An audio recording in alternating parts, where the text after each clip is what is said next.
Hello everyone, I'm the thenthapple, and today we're here to take a look at Springvale Elementary School. And if you're wondering why that death claw's behind me, the cunt got what he deserved. Okay, he fucking scared the shit out of me. But anyway, this school was for many of us an introduction to just how fucked up Fallout 3 could be, just down the road from Vault 101. 101.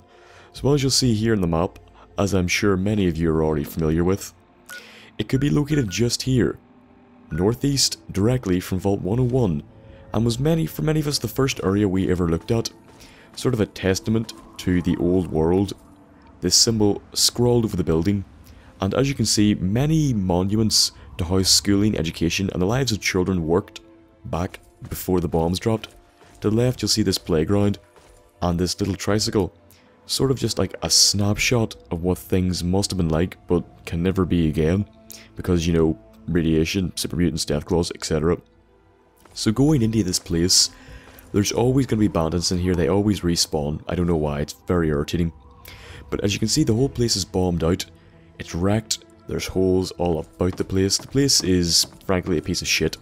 There's multiple exits and entrances to this place. One of them right up here, and the next one can be found just down here.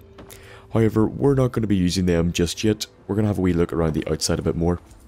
So you can see these lockers over here, probably where children stored all their personal belongings and the things they loved.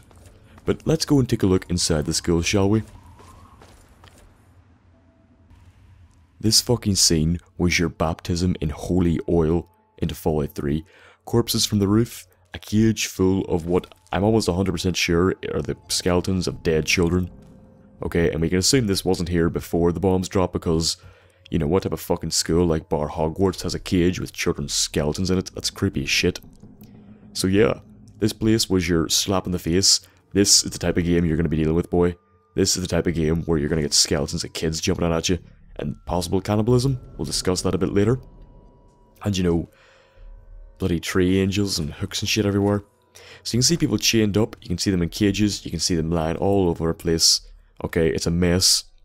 And in this room right here, you can see more scrawling on the boards, that symbol and the same colours, so possibly the gang sign. And then behind this desk, something actually quite unique in the game. Okay, one of these song sheets. Now, these are actually quite valuable and can be sold to various people in the game, but I recommend giving it to Agatha because she's a good old bird and she plays good music, so, you know, why not? Also, they're only worth 100 caps, so if you don't want to sell it to her, then just keep it. Okay, it's a nice collectible. Also, this ABC, this thing right here, it's like, this is what it was like before, and then it all declines, and then you have a guy lying dead in a door. It's a perfect frame of how this place is. Fucked. Okay. A snapshot into how things were versus how they are now. Possible cannibalism, though whether it was just killing for fun, we don't know, but in here you'll see this mole rat, and it makes me think maybe they were only killing people for fun instead of eating them. But killing people for fun instead of for survival is more fucked up if you ask me, even if you are devouring them. Like, you got to eat, you need meat, you need to survive. Then you've got this fucking cage over here full of more corpses of children, so I'm guessing they were killing the children, maybe not eating them because all the bones are here, so maybe they just left the children or burned the bodies, possibly skinned them, hopefully not alive, we don't really know. And the information we can glean from this place directly from the bandits isn't actually enough to make an appropriate assessment on whether that was the case, whether those kids were dead or alive when they were tortured. So as we head upstairs here, we can see a couple more things. We can see some of the technology these kids clearly had available to them. We can see this symbol again everywhere, and also one of the first instances of Nuka-Cola Quantum you would ever, as a new player, encounter in the game if you knew what it was you were looking for. Then you can see some bombed out classrooms. They clearly all had computers. And then you can see a library, clearly a place where kids came to read, came to relax. And you've got this fucked up poster here, some sugar bombs, and this kid that looks like he's had his face Botoxed, I'm not sure. But a place where children thrive nonetheless. In here you can find the leader of these bandits and the only terminal here with a couple of entries that I find particularly interesting.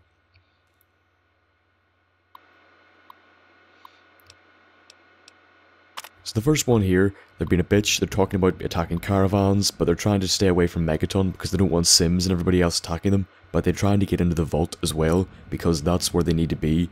It's got more provisions, it's got more protection. Number 2 is they got tired of digging and tried to blow it up. It nearly destroyed the whole buildings, and they're worried the people from Megaton are going to come looking for them now.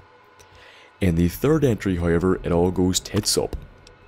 Okay, they blow in a huge fucking hole, the ants are coming out, it's killing people, they're fucked, and now they're worried that Sims is going to come in and start killing them. So clearly these people were attacking caravans, bringing them in here, probably eating some of them based on the flesh that we've seen, we don't know, and maybe disposing of the children in those cages. Hopefully nothing inappropriate was done to them, because, you know, I don't like shit happening to kids most of the time, but we don't know. And in Fallout, it's usually safe to assume the worst. So then they tried to make, what can we assume, a tunnel to Vault 101, don't know what fucking retard cooked up that idea, but somehow they thought it was a good one. So then when you actually enter it properly, you can see that most of the things down here are still working. Some things are knocked down, some things are leaking, but for a bombed out building, she's looking well, she's not doing too bad. More cages, more people in them, once again, probably kids, don't like that, but what can you do? It's also quite weird that people were hung on hooks, considering that's usually a warning to people to keep them away, but it's inside the building, so it wouldn't make a difference in the end. Also, none of the doors were locked, which I find odd as well. So further in here, if you go into this little room to the right, you're actually able to find something quite odd. Well, quite normal actually. A barricade. Okay, clearly they let the ants out and they tried to barricade them in, but didn't get very far and ended up being killed. Only some of them mined by the ants. Now there isn't actually much down here, but it does show two things, okay? The first is, one, this was a bigger cave network, okay, based on the holes here and the fact that there's two people in here that aren't probably from the raiders. There's two people from the wasteland that may have been dragged down by the ants, and there's also a refuse mound. Now the ants probably came in through that hole. There's also a fridge down here, which the ants could have dragged in. But the fridge, the two wastelanders, and then, as you'll see when I turn around here, the Brahmin skulls make me think they dragged it down themselves, and probably the whole Brahmin, so there must be a bigger hole, probably that one to the left. Now, this was a retarded scheme for a couple of reasons, the most prominent being, I'm facing this direction right now. This is where the cave system is heading out to. This is the opposite fucking direction from Vault 101. They were sticking the hole in the opposite direction, and probably had at least about 150 meters of solid rock to blow through. So I don't know how they thought this was ever going to work. It's beyond me, but then again, they don't seem like the brightest bunch, to be honest. So that's Springvale Elementary, one of the first places we'll ever see a baptism in fire. We arrived in Fallout 3, a place where cannibalism may have taken place, maybe they killed for fun, that's worse in my opinion, but some of the food that was present there begs to differ, maybe they were just partly cannibals, we don't know. The symbol annoys me, the graffiti, I don't know why that's there, couldn't find anything on it. The caravans they killed were most likely just the ones you'll see wandering about the waste, but they never have children with them, so begs the question where the skeletons came from. So these people were around Megaton originally, but they got chased out by top Sims and the residents of Megaton. They wanted to break into Vault 101 using explosives, but given the fact they were digging the hole in the opposite fucking direction, I don't know how they ever expected that to pan out. You know, idiots. What can you say? So, I hope you enjoyed this episode. If you did, like, favorite, and subscribe. Any suggestions for future content, I very greatly much appreciate. And I hope I will see you in the next episode. And goodbye.